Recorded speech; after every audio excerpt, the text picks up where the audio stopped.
तो फाइनली तीनों ही criminal law bill parliament में पास हो चुके हैं और जैसे ही इनको प्रेसिडेंशियल असेंट यानी कि महामहिम राष्ट्रपति जी की मंजूरी मिल जाएगी, ये तीनों ही बिल एक्ट के रूप में प्रभावी हो जाएंगे। लोगों के मन में ऐसे में बड़ा सवाल ये है कि क्या इन तीनों ही कानूनों का जो पेंडिंग केसेस हैं यानी कि वर्तमान में जो मुकदमे लंबित हैं उनके ऊपर कोई प्रभाव पड़ेगा।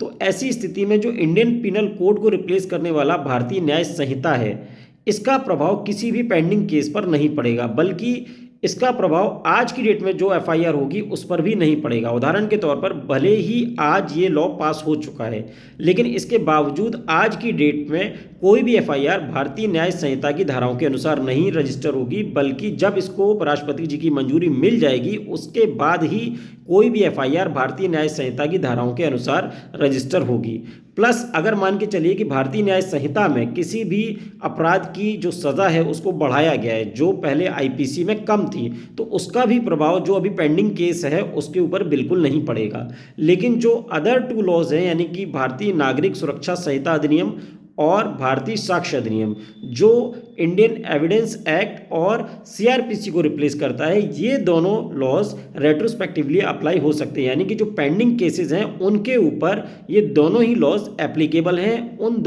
ये दोनों ही लॉ जो पेंडिंग केसेस हैं उनको प्रभावित करेंगे। लेकिन इसमें एक छोटी सी बात मैं ये ऐड करना चाहूँगा कि इन दोनों ही लॉज में जो ऐसे प्रोविजंस हैं जो बचाव पक्ष के फायदे के लिए हैं, यानी कि जो अभियुक्त के फायदे के लिए हैं, वो लॉज रेट्रोस्पेक्टिवली अप्लाई होंगे। यानी कि जो पेंडिंग केसेस हैं उनमें ये लॉ अप्लाई किए जा सकते हैं, लेकिन जो बचाव पक्ष को नुकसान पहुंचाने वाले या उसके खिलाफ हैं वो प्रोविजंस रेट्रोस्पेक्टिवली अप्लाई नहीं होंगे, यानी कि पेंडिंग केसेस पर उनका कोई प्रभाव नहीं पड़ेगा।